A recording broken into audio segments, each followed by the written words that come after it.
मित्रों, आज हम आपके लिए एक ऐसी घटना लेकर आए हैं जिसे सुनकर आप भी हैरान रह जाएंगे। आज की कहानी एक अमीर व्यक्ति की चमचमाती फॉर्च्यूनर कार और उस कार के सामने चौराहे पर भीख मांगती उसकी तलाकशुदा पत्नी की है, जो जयपुर की एक सच्ची घटना है। सुबह का समय था। जयपुर के गणेश चौराहे पर रोज की तरह ट्रैफिक जाम था और उस जाम में फंसी थी एक चमचमाती सफेद BMW कार। कार में बैठे थे सुशांत शर्मा, एक नामी व्यापारी जो अपने ड्राइवर के साथ एक महत्वपूर्ण मीटिंग के लिए मुंबई जा रहे थे। जब उनकी गाड़ी चौराहे पर पहुंची तो सुशांत ने अपने ड्राइवर से कहा, भाई साहब थोड़ा रुको, देखो ट्रैफिक जाम कितना लंबा है। इतनी जल्दी किस बात की है? सामने कितने लोग खड़े हैं, जल्दी करने से कोई फायदा नहीं, धीरे धीरे चलते हैं, हमारी मीटिंग के लिए अभी बहुत समय है। सुशांत के ड्राइवर ने उनकी बात मानकर गाड़ी चौराहे पर रोक दी। सुशांत की नजर आसपास खड़ी कुछ महिलाओं पर पड़ी। ये महिलाएं पुराने गंदे कपड़ों में थीं। उनके चेहरों पर थकान और लाचारी साफ झलक रही थी। उनके साथ छोटे छोटे बच्चे भी थे जो गंदे कपड़ों में इधर उधर घूम रहे थे। उन्हें देखकर सुशांत को लगा कि ये भिखारी हैं और उनकी इस हालत को देखकर उनका मन पिघल गया, क्योंकि वे हमेशा दयालु स्वभाव के थे। वे कितने भी व्यस्त क्यों ना हों, जरूरतमंदों की मदद करना उनकी आदत थी। उन्होंने सुशांत के ड्राइवर से कहा, कांच नीचे करो। कांच नीचे करने के साथ ही सुशांत ने अपनी जेब से पर्स निकाला और उसमें से कुछ नोट निकालकर उन महिलाओं को बुलाया और प्रत्येक को 500 रुपए दिए और हंसकर कहा, इसे रखो, ये तुम्हारे कुछ काम आएगा। अपने बच्चों के लिए कुछ खाने को खरीद लेना। महिलाओं ने पैसे लेकर उन्हें आशीर्वाद दिया और धीरे धीरे वहां से चली गईं। ट्रैफिक जाम धीरे धीरे कम होने लगा और सुशांत का ड्राइवर गाड़ी आगे बढ़ाने ही वाला था। तभी सुशांत की नजर एक महिला पर पड़ी जो उनकी गाड़ी की खिड़की के पास खड़ी बार बार खटखटा रही थी और कह रही थी, साहब आपने तो मुझे कुछ दिया ही नहीं। सुशांत उनकी आवाज सुनकर चौंक गए और उनकी आंखें उस महिला के चेहरे पर टिक गईं। चेहरा थकान और गंदगी से भरा था, लेकिन फिर भी कुछ परिचित लग रहा था। उन्होंने तुरंत कांच नीचे किया और उससे कहा, अरे तुम मल्लिका हो ना? वह महिला सुशांत को देखकर रुक गई। उसकी आंखों में आंसू आ गए और वह धीमी आवाज में बोली, हाँ मैं मल्लिका हूं। लेकिन सुशांत तुम यहां? सुशांत का दिल धक से कर उठा। मित्रों, ये और कोई नहीं, यह उसकी तलाकशुदा पत्नी मल्लिका थी, जिससे उनका तलाक 4 साल पहले हुआ था। सुशांत ने आश्चर्य और शर्मिंदगी से पूछा, मल्लिका तुम इस हालत में? तुम तो एक अच्छे परिवार की लड़की थी और अदालत में तलाक के समय तुमने मुझसे 50 लाख रुपए भी लिए थे। फिर भी तुम सड़क पर भीख मांग रही हो, दर दर भटक रही हो। क्यों मल्लिका? तुम तो सारी जिंदगी आराम से रह सकती थी, तो ये हालत क्यों? ये सब सुनकर मल्लिका की आंखों से आंसू झरने लगे और वह बोली, सुशांत मुझे थोड़ा समय दो, मैं तुम्हें सब बताऊंगी। सुशांत ने मल्लिका से कहा, ठीक है, तो तुम मेरी गाड़ी की पिछली सीट पर बैठो। सुशांत ने अपने ड्राइवर से कहा, पिछला दरवाजा खोल दो। सुशांत का ड्राइवर तुरंत दरवाजा खोल देता है और मल्लिका गाड़ी में बैठ जाती है। लेकिन जैसे ही वह गाड़ी में बैठती है, आसपास के कुछ दुकानदार और राहगीरों को शक होता है। वे सोचते हैं कि यह अमीर व्यक्ति इस गरीब महिला को किसी गलत इरादे से गाड़ी में तो नहीं बिठा रहा है। देखते ही देखते चौराहे पर भीड़ जमा हो जाती है और लोग सवाल करने लगते हैं, ये क्या हो रहा है? इस महिला को कहां ले जा रहे हो? सब लोग उस व्यक्ति पर गलत शक करने लगते हैं। मल्लिका के साथ जो महिलाएं भीख मांग रही थीं, वे भी वहां आकर कहती हैं, तुम इस व्यक्ति के साथ कहां जा रही हो? ये क्या तुम्हारे साथ जोर जबरदस्ती कर रहा है? वहां खड़े हर कोई फुसफुसाने लगता है और उस व्यक्ति से कहता है, भाई साहब आप ये क्या कर रहे हैं? ये सब देखकर मल्लिका तुरंत बोल उठती है, ये मेरे तलाकशुदा पति सुशांत शर्मा है। मैं अपनी मर्जी से उनके साथ जा रही हूं। वो मेरे साथ कोई जोर जबरदस्ती नहीं कर रहे हैं। भीड़ थोड़ी शांत होती है, लेकिन कुछ लोग तब भी फुसफुसा रहे थे। कोई कोई कहने लगा, ये तो कोई बड़ा आदमी लग रहा है, इस गरीब महिला को अपनी गाड़ी में क्यों बिठाया है? जरूर कोई कारण होगा, शायद कोई गलत इरादा। सुशांत ये सब सुनकर गुस्सा होते हैं, लेकिन शांत रहते हैं, क्योंकि वे जानते हैं कि अगर कुछ कहेंगे तो बात और बढ़ जाएगी। उन्होंने मल्लिका से कहा, चलो हम यहां से चलते हैं। सुशांत का ड्राइवर गाड़ी स्टार्ट करता है और वे वहां से चले जाते हैं। सुशांत मल्लिका को पास के एक होटल में ले जाते हैं और सुशांत के ड्राइवर को कुछ पैसे देकर कहते हैं, जाओ बाजार से उसके लिए एक अच्छी साड़ी, जूते और कुछ जरूरी चीजें खरीद कर लाओ। सुशांत का ड्राइवर तुरंत जाता है और एक सुंदर नीली साड़ी, जूते और एक छोटा बैग लेकर लौटता है।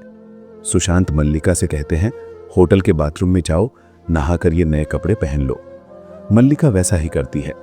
जब वह नए कपड़ों में बाहर आती है तो सुशांत उसे देखकर हैरान रह जाते हैं। वे सोचते हैं कि हालात ने उसे कितना बदल दिया है, लेकिन उसकी सुंदरता और मासूमियत आज भी वैसी ही है। मल्लिका अब पहले से कहीं अधिक आत्मविश्वास से भरी दिख रही थी, जैसे कोई नई दुल्हन। सुशांत उससे कहते हैं, मैं एक जरूरी काम से मुंबई जा रहा हूं। अगर तुम मुझे थोड़ा समय दो तो मैं कल इस होटल में आकर तुमसे मिलूंगा। मल्लिका कहती है, ठीक है। सुशांत कहते हैं, तुम मुझे इसी होटल में मिलोगी, कहीं नहीं जाओगी। मैं तुम्हारे खाने पीने का पूरा इंतजाम करवा देता हूं। सुशांत अपने ड्राइवर से मल्लिका के लिए व्यवस्था करवा देते हैं और कहते हैं, मैं कल जल्दी वापस आऊंगा और तुमसे मिलूंगा। मल्लिका कहती है, ठीक है, और अपने कमरे में चली जाती है। सुशांत मुंबई चले जाते हैं। मुंबई पहुंचकर वे दिन में जल्दी अपना सारा काम खत्म करते हैं, लेकिन रात में होटल में सोने के समय सुशांत की रात कट नहीं रही थी। दूसरी ओर मल्लिका की भी रात कट नहीं रही थी। दोनों ही असमंजस में करवटें बदलते बदलते पूरी रात बिता देते हैं। अगले दिन सुशांत मुंबई से लौटकर जल्दी होटल पहुंचते हैं। होटल पहुंचकर वे मल्लिका को देखते हैं और थोड़ा रिलीव्ड महसूस करते हैं। कुछ देर बाद दोनों बैठकर बातें करना शुरू करते हैं। मल्लिका अपनी कहानी शुरू करती है। वह कहती है, मैंने कभी नहीं चाहा था कि मैं तुमसे तलाक लूं। सुशांत कहते हैं, तो तुमने तलाक क्यों लिया? वह कहती है, जब हमारी शादी हुई थी तब मल्लिका के परिवार वालों ने तुम्हारी संपत्ति देखकर मेरी शादी तुमसे करवा दी थी। मेरी बहन का पति और भाई बहुत लालची थे। जब वे तुम्हें देखने आए थे तो घर लौटकर उन्होंने कहा था, शादी तो उसी घर में करेंगे, चाहे कुछ भी हो जाए, और शादी के बाद तलाक करवा देंगे ताकि वे पैसे ले सकें और तुम पर जुर्माना भी लगाएंगे। लेकिन मैं शादी से पहले ये बात नहीं जानती थी। शादी के कुछ साल बाद उन्होंने मुझे तुमसे तलाक लेने के लिए उकसाया। वे कहते थे, तुमसे मोटा पैसा मिलेगा और हम सब मिलकर नई जिंदगी शुरू करेंगे। मैं उनकी बातों में आ गई थी और अदालत में तुमसे 50 लाख रुपए के मुआवजे की मांग की थी और तुमने वो पैसा दे भी दिया था। होटल में बैठकर मल्लिका अपनी कहानी जारी रखती है। तलाक के बाद मल्लिका के परिवार के पति और भाई ने पूरे 50 लाख रुपए छीन लिए थे। उन्होंने कहा था कि वे मेरी दूसरी शादी करवाएंगे और एक फ्लैट खरीदेंगे ताकि मैं नई जिंदगी शुरू कर सकूं। लेकिन धीरे धीरे सारा पैसा खत्म हो गया। मेरी बहन के पति ने अपने व्यापार में पैसा लगाया था और मेरे भाई ने अपनी शादी के लिए खर्च किया था।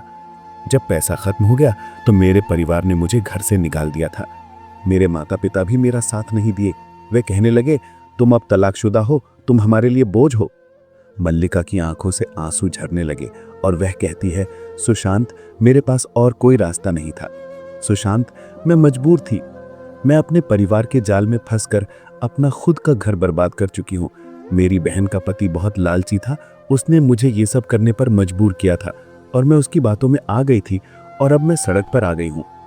जब मुझे घर से निकाल दिया गया था तब मैंने दूसरों के घरों में काम किया। झाड़ू लगाना, पोंछा लगाना, जो काम मिलता था वही करती थी, लेकिन सब मुझे ताने मारते थे। इसलिए मैंने काम छोड़कर सड़क पर भीख मांगना शुरू कर दिया। एक दिन जब मैं स्टेशन पर भीख मांग रही थी तब गणेश चौराहे पर कुछ भिखारियों से मेरी मुलाकात हुई। वे मुझे अपने साथ ले गए और मैं भी उनके साथ चली गई, क्योंकि मेरे पास और कोई उपाय नहीं था।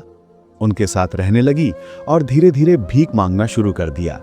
मैं जानती थी ये गलत है, लेकिन मेरे पास और कोई उपाय नहीं था। मैंने तुम्हें तलाक दिया था, लेकिन मेरे दिल में तुम्हारे लिए वही प्यार था। मैंने अपनी शादी की तस्वीरें अपने पास रखी थी, क्योंकि वो मेरी आखिरी उम्मीद थी। मैं इसे देखकर खुद को तसल्ली देती थी कि शायद एक दिन सब ठीक हो जाएगा। सुशांत ये सब सुनकर स्तब्ध रह जाते हैं। उनकी आंखों से भी आंसू झरने लगते हैं। वे सोचते हैं कि कैसे एक इंसान का लालच किसी की पूरी जिंदगी बर्बाद कर सकता है। सुशांत मल्लिका से पूछते हैं, मेरी माँ तुम्हें बहुत याद करती थी, तुमने कभी उनसे मिलने की कोशिश क्यों नहीं की? मल्लिका रोते हुए कहती है, मुझे शर्म आती थी सुशांत, मैं उनसे कैसे मिलती? मैंने तुम्हारे साथ गलत किया था। मुझे लगता था कि सुशांत की माँ मुझे कभी माफ नहीं करेंगी। बात करते करते रात के 12 बज जाते हैं। सुशांत मल्लिका से कहते हैं, आज भी मेरी शाम को मुंबई में मीटिंग है, मैं फिर से मुंबई जा रहा हूँ। अगर तुम मुझे अपना पता दो जहाँ तुम रहती हो तो मैं लौटकर तुमसे फिर मिलूंगा। मल्लिका अपने किराए के छोटे से कमरे का पता देती है और सुशांत मुंबई चले जाते हैं। मीटिंग खत्म होने के बाद जब वे सोने जाते हैं तब भी उनकी वही हालत होती है। सारी रात वे सो नहीं पाते। वे मल्लिका के बारे में सोचते रहते हैं। वे सोचते हैं कि मल्लिका ने गलती की, लेकिन उसका दिल अभी भी साफ है, उसका कोई दोष भी नहीं था। उसे तो मल्लिका के परिवार वालों ने ही उकसाया था। क्या मैं उसे एक और मौका दे सकता हूं? दूसरी ओर मल्लिका भी अपने छोटे से कमरे में करवट बदलती रहती है। वे सोचती है कि सुशांत ने मुझे इतना सम्मान दिया है, लेकिन क्या मैं इसके लायक हूं? अगले दिन सुशांत जल्दी अपना काम खत्म करके जयपुर लौट आते हैं और मल्लिका के दिए पते पर पहुंचते हैं। लेकिन वहां पता चलता है कि मल्लिका फिर से गणेश चौराहे पर भीख मांगने चली गई है। सुशांत चौराहे पर पहुंचकर मल्लिका को ढूंढने लगते हैं। मल्लिका उन्हें देखकर हैरान रह जाती है। सुशांत कहते हैं, मल्लिका मेरे साथ चलो। वे मल्लिका को अपनी गाड़ी में बिठाकर उसके किराए की कमरे की ओर रवाना होते हैं। मल्लिका का कमरा छोटा था। एक पुराना पलंग, कुछ टूटी फूटी चीजें और दीवार पर टंगी थी सुशांत और मल्लिका की शादी की तस्वीर। सुशांत उस तस्वीर को देखकर थम जाते हैं और पूछते हैं, मल्लिका, हमारा तो 4 साल पहले तलाक हो गया था, तो ये तस्वीर क्यों? मल्लिका फूट फूट कर रोने लगती है और कहती है, सुशांत, मैं कभी तुम्हें तलाक देना नहीं चाहती थी। मेरे परिवार ने मुझे गलत रास्ते पर डाल दिया था। मैं आज भी तुम्हें उतना ही प्यार करती हूँ जितना शादी के समय करती थी। ये तस्वीर मेरे लिए हमारी पुरानी यादों का सहारा थी। मैं इसे देखकर खुद को तसल्ली देती थी कि शायद एक दिन सब ठीक हो जाएगा। सुशांत का दिल पिघल जाता है और वे कहते हैं, मल्लिका, तुमने गलती की, लेकिन तुम्हारा दिल आज भी साफ है। मैं तुम्हें माफ करता हूं, लेकिन अब हम कानूनी रूप से अलग हो चुके हैं। मैं तुम्हारी मदद जरूर करूंगा। फिर सुशांत कहते हैं, मेरी माँ तुम्हें बहुत याद करती थी, क्या तुम उनसे बात करना चाहती हो? मल्लिका की आंखें चमक उठती हैं और वे कहती हैं, हाँ सुशांत, मैं सुशांत की माँ से बात करना चाहती हूँ। सुशांत तुरंत अपनी माँ को फ़ोन करते हैं और कहते हैं, माँ, मल्लिका मिल गई है, उससे बात करो। मल्लिका सुशांत की माँ की आवाज़ सुनकर फूट फूट कर रोने लगती है। सुशांत की माँ कहती हैं, बेटी तुम कहाँ थी? मैंने तुम्हें कितना याद किया। मल्लिका कहती है, माँ, मैंने बहुत बड़ी गलती की है, क्या आप मुझे माफ़ करेंगी? सुशांत की माँ तुरंत मान जाती हैं, बेटी, गलती तो इंसान से ही होती है। तुम मेरी बहू हो, मैं तुम्हें हमेशा प्यार करती थी। सुशांत, उसे घर ले आ। सुशांत अपनी माँ की बात टाल नहीं सकते और मल्लिका से कहते हैं, चलो मेरे साथ घर चलो। मल्लिका हिचकिचाती है, लेकिन सुशांत उसे भरोसा देते हैं और अपनी BMW गाड़ी में बिठाकर घर ले जाते हैं। घर पहुंचते ही सुशांत की माँ आरती की थाल सजाकर मल्लिका का स्वागत करती हैं। सास बहू गले लगकर रोने लगते हैं। सुशांत की माँ मल्लिका के माथे पर चुंबन करती हैं और कहती हैं, बेटी तुम वापस आ गई हो, अब सब ठीक हो जाएगा। सुशांत अपनी माँ से कहते हैं, माँ, उसने मुझसे 50 लाख रुपए लिए थे, उसे फिर से स्वीकार करना क्या सही होगा? सुशांत की माँ जवाब देती हैं, बेटा, अगर सुबह का भूला शाम को घर लौट आए तो उसे भूला नहीं कहते। गलती तो इंसान से ही होती है, अगर वो पश्चाताप करे तो उसे माफ कर दो। सुशांत मल्लिका को माफ कर देते हैं और अपने व्यवसाय में उसे एक छोटी जिम्मेदारी देते हैं ताकि वो आत्मनिर्भर बन सके। मल्लिका धीरे धीरे अपना आत्मविश्वास वापस पाती है और सुशांत और मल्लिका प्यार और विश्वास के साथ एक नई जिंदगी शुरू करते हैं। मित्रों, ये कहानी हमें सिखाती है कि रिश्तों का मूल्य पैसों में नहीं बल्कि विश्वास और प्यार में होता है। मल्लिका के परिवार का लालच उसे सड़क पर ले आया था, लेकिन सुशांत की दया और क्षमा ने टूटे रिश्ते को जोड़ दिया। इस कहानी की एक और सीख ये है कि इंसान का सम्मान उसकी स्थिति से नहीं बल्कि उसके दिल से तय होता है। सुशांत ने मल्लिका को सड़क पर भीख मांगते देखा था, लेकिन उन्होंने उसके अतीत को नहीं बल्कि उसके इंसान होने के मूल्य को पहचाना था। तो दोस्तों, आज की कहानी यहीं खत्म होती है। कैसी लगी कहानी कमेंट में बताना ना भूलें। अगर अच्छी लगी हो तो एक लाइक देकर हमारा उत्साह बढ़ाएं, और जो लोग वीडियो को बिल्कुल अंत तक देखे हैं वे कमेंट में लिखें कंप्लीट। तभी हम समझेंगे कि किसने किसने पूरा देखा है। साथ ही ये भी बताएं कि आप किस जगह से हमारा वीडियो देख रहे हैं।